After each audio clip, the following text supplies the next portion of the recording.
বিশ্ববিদ্যালয়ের অনলাইন ক্লাসে তোমাদের স্বাগতম। আমি গণেশচন্দ্র চক্রবর্তী, সিনিয়র শিক্ষক গণিত। তোমরা আজকে আমি নবম শ্রেণীর গণিত ক্লাস করব।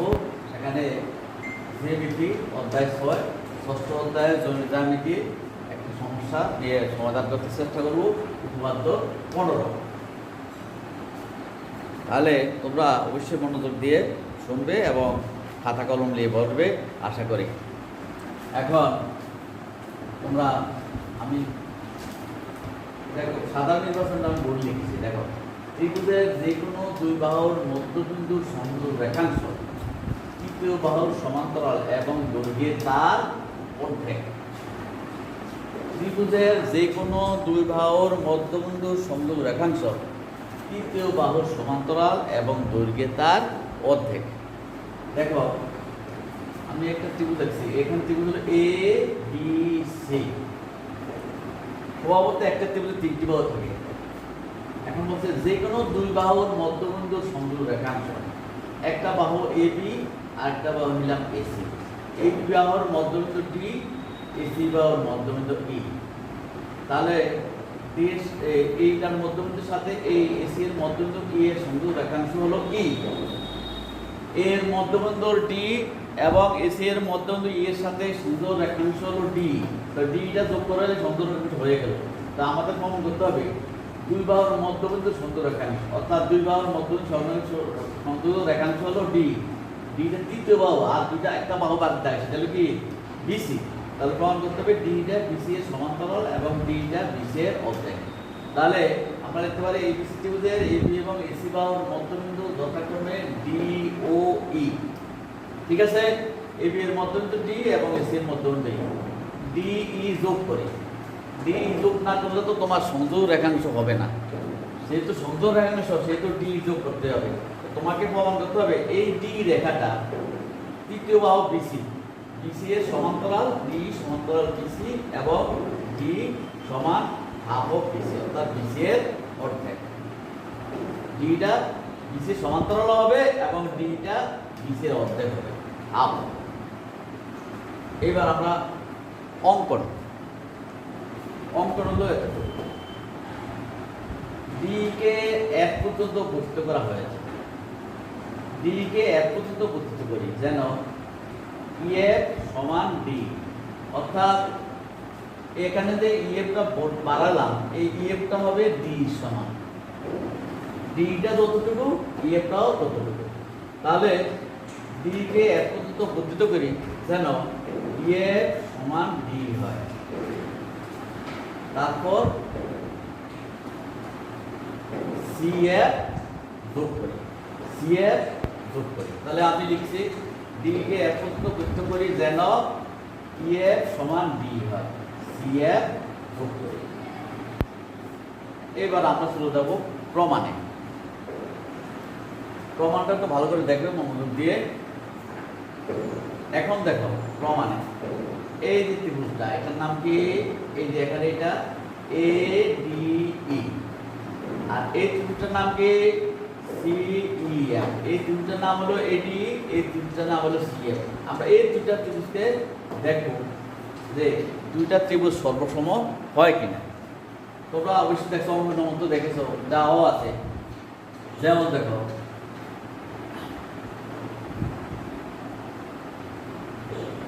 ইটা তো এসি এর মধ্যবিন্দু, ই এসি এর মধ্যবিন্দু হলে এই সমান ইসি, এ ই সমান ইসি। এই দুটা ত্রিভুজ দেয় এডি এবং সি এর মধ্যে এই সমান ইসি।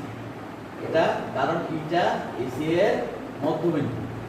ইটা যেহেতু এসি এর মধ্যবিন্দু তাহলে এই সমান ইসি। আবার দেখো ডিই সমান ইএফ, এটা হলো অঙ্কন অনুসারে। কারণ আমরা ইএফটা বলতে হচ্ছে কার সমান?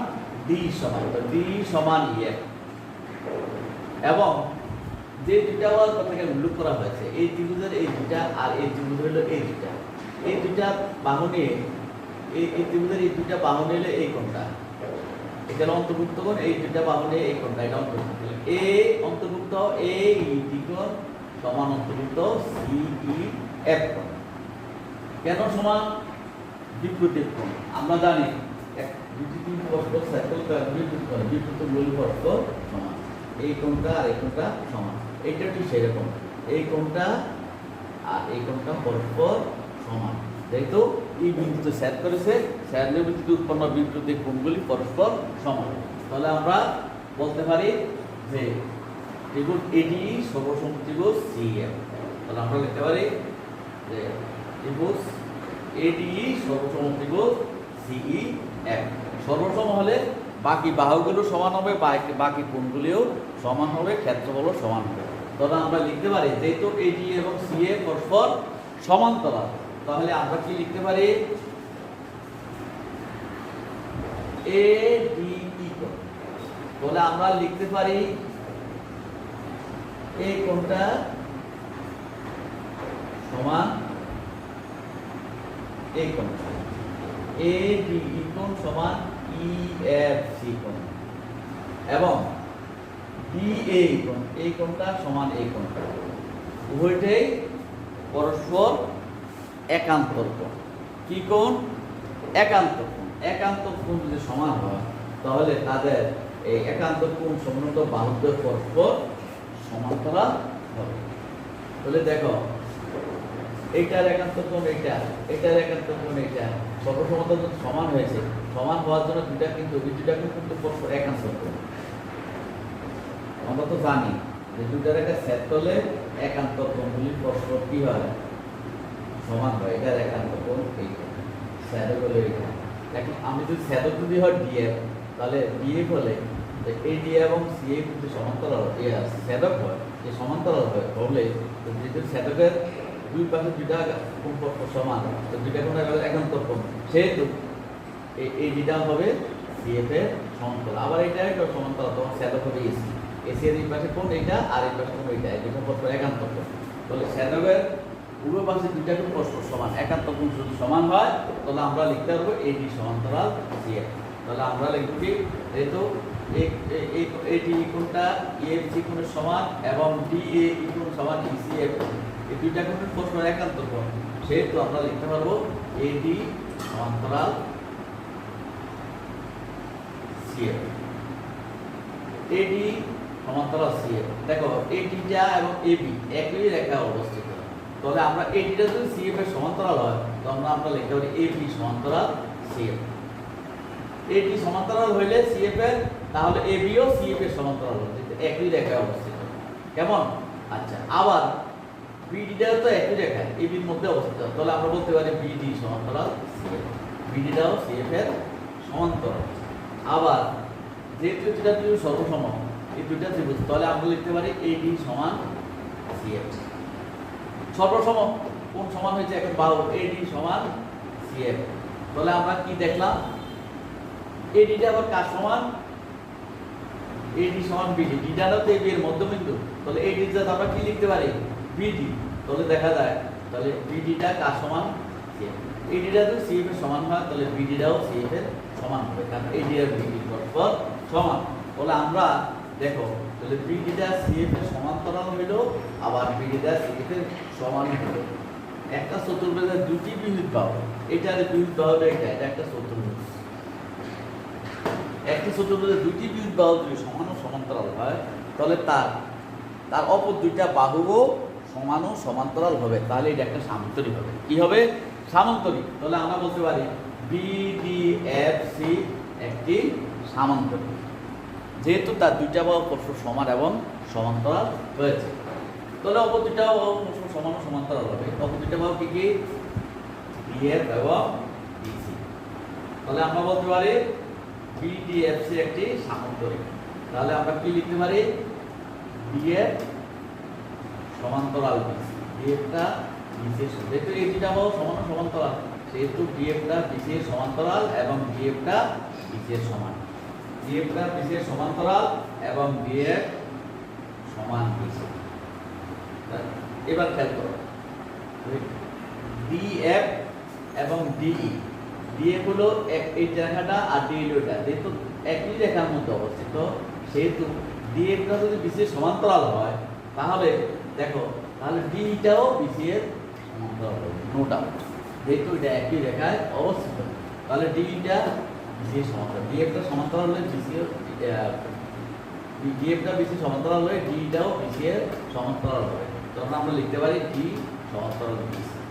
এবং আবার দেখো ডিএফ সমান বিসি, ডিএফ হলো এই থেকে এই পর্যন্ত, এইটা তো ডিএফ এর মধ্যবিন্দু, কারণ অঙ্কন অনুসারে ডি সমান ইএফ, তাহলে আমরা লিখতে পারি ডি পর্যন্ত লিখতে পারি ডি এর দ্বিগুণ। এই ডিএফটা হবে ডি আর এফ তো সমান, তাহলে আমি ডিএফটা লিখতে পারি 2ডি, ডি এর দ্বিগুণ, ডি এর দ্বিগুণ, তাহলে আমি লিখতে পারি ডি স্থানে লিখতে পারি 2ডি, এটা লিখছি ডি স্থানে লিখছি 2ডি সমান বিসি।